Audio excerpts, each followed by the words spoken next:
Dunia intelijen Timur Tengah menjadi sorotan dengan mencuatnya dugaan operasi rahasia yang melibatkan agen-agen asing di kawasan negara-negara Teluk pemirsa. Dan yang paling kontroversial adalah sebuah manuver intelijen dengan sebuah serangan atau sabotase yang dirancang sedemikian rupa agar pelakunya terlihat sebagai pihak lain. Untuk mengupas hal ini pemirsa telah bergabung bersama kami pengamat intelijen dan terorisme Bapak Ridwan Habib. Assalamualaikum. Waalaikumsalam, Mas Oka. Baik. Mas, sebelumnya Inggris menyatakan drone yang menyerang pangkalan udara mereka yang ada di Cyprus bukan berasal dari drone Iran. Dan Iran sendiri juga menyanggah serangan di sejumlah negara Teluk termasuk Arab Saudi juga bukan berasal dari Iran. Bagaimana Anda melihat ini, lantas siapa pelakunya sebenarnya? Ya, metodologi false flag atau serangan palsu ini adalah metodologi paling klasik dalam dunia intelijen ya. Ada yang menyebutnya juga MUFAS atau multiple false scenario, sehingga membuat pihak lawan dan pihak kawan bingung. Baik kawan bingung, lawan juga makin bingung. Nah, ini khas sekali memang dilakukan oleh sebuah kelompok atau lembaga intelijen. Tentu saja karena ini dilakukan secara senyap, pembuktian institusi mana yang berada di baliknya akan sangat sulit dan rumit. Dan ini menunjukkan bahwa skala perang Amerika Israel melawan Iran ini tidak hanya skala perang teknologi, tidak hanya skala perang tempur, tapi juga sudah pada level skala perang propaganda dan intelijen, Mas Alka.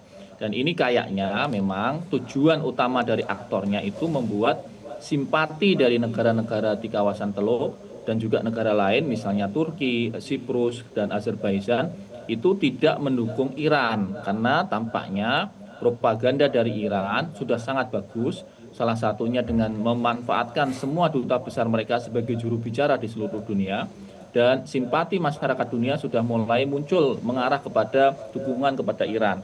Tentu saja ini akan merepotkan dan membutuhkan satu strategi baru untuk menciptakan semacam distrust kepada Iran. Iya, Mas, Anda mensinyalir siapa yang melakukan false flag saat ini? Sekali lagi pembuktiannya kan sulit, tetapi musuhnya Iran ya kita tahu sekarang Ya. Mossad dan CIA.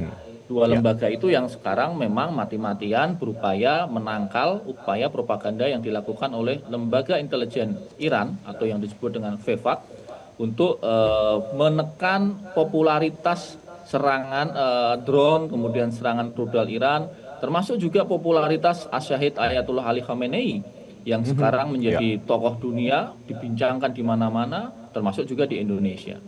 Ya, dan akhirnya strategi inilah yang mereka lakukan. Apakah ini buntut dari mereka yang mungkin kehabisan cara untuk melakukan segala cara, bahkan untuk bisa menekan Iran terus-menerus? Ya, salah satu keberhasilan intelijen itu adalah berhasil meramalkan masa depan atau to predict the future atau foresight the future. Tampaknya Mossad dan CIA gagal melakukan tugas utamanya. Mereka memberikan saran kepada pimpinan masing-masing, kepada Presiden Amerika dan Presiden Perdana Menteri Israel, bahwa setelah Ayatullah Ali Khamenei wafat, maka Iran bisa ditaklukkan dengan mudah. Mereka salah menghitung tampaknya karena justru yang terjadi sebaliknya. Masyarakat Iran makin melawan, bahkan salah satu lembaga internasional, media internasional CNN, diperbolehkan masuk oleh pemerintah Iran dan menunjukkan bagaimana masyarakat di jalanan-jalanan Teheran tentu dengan penuh semangat meneriakkan death to Amerika, death to Israel, dan ini membuktikan bahwa prediksi mereka salah. Dan ini pasti membuat Mossad dan CIA melakukan kalkulasi ulang dan merancang skenario-skenario baru. Mas Ridwan, secara historis, seberapa lekat strategi ini diterapkan dalam doktrin-doktrin keamanan Mossad, Mas? Mossad paling ahli ya, selama ini mereka menguasai hampir semua kawasan di Timur Tengah, termasuk mereka juga punya Sayanim atau agen intelijen di dalam Gaza, di dalam Palestina. Mereka punya Sayeret Matkal yang bisa berbicara dengan bahasa apapun yang mereka sasar. Misalnya kalau mereka masuk Tehran, berarti mereka bisa bahasa Persia, dan mereka bisa bahasa Farsi, mereka fasih, dan orang tidak akan menyangka bahwa ini adalah agen Mossad. Nah, ini memang salah satu keunggulan mereka. Dan kami meyakini juga pasti juga ada yang beroperasi di Indonesia. Dan barangkali juga bisa berbahasa Jawa. Dan baik, false flag ini ditujukan untuk apa khususnya di konflik Timur Tengah ini? Apakah memang untuk memicu perang terbuka nantinya atau sekedar bisa merusak legitimasi diplomatik Iran di mata dunia internasional? Salah satunya target terdekat mereka adalah menjauhkan simpati negara-negara Teluk kepada Iran. Itu target terdekatnya. Tapi lagi-lagi Mas Alka, tampaknya mereka gagal lagi karena Financial Times sudah melaporkan bahwa para pengusaha-pengusaha besar, pengusaha-pengusaha energi di Teluk, terutama di Uni Emirat Arab, di Bahrain, di Oman, dan Qatar, sudah menyatakan kepada media bahwa mereka akan menahan investasi mereka ke Amerika. Jumlahnya itu billion dolar, mungkin ribuan triliun rupiah. Dan itu pasti akan mengganggu cash flow dari perekonomian Amerika.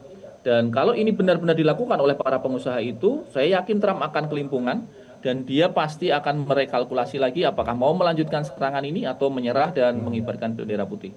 Iya, dan lebih jauh lagi, apa risiko bagi Israel jika nanti ada operasi serupa di negara Teluk lainnya dan ini terdeteksi oleh intelijen lokal negara-negara Teluk? Ya, mereka kan juga lupa bahwa Bahrain, Oman, Arab Saudi itu juga punya intelijen dan Iya. mereka juga bagus gitu, pelatihannya juga oke. Jadi setelah ini terjadi di beberapa titik, misalnya di Aramco yang tadi disampaikan Metro TV sebagai opening, Iya. mereka pasti akan lebih alert, akan lebih waspada ya terhadap satu situasi. Mereka tidak akan langsung serta-merta menuding kepada Iran. Dan kita juga belajar dari banyak perilaku Mossad sebelumnya. Mereka selalu melakukan blaming to others. Jadi mereka memanfaatkan negara lain, orang lain untuk sebagai pihak mensukseskan kepentingannya.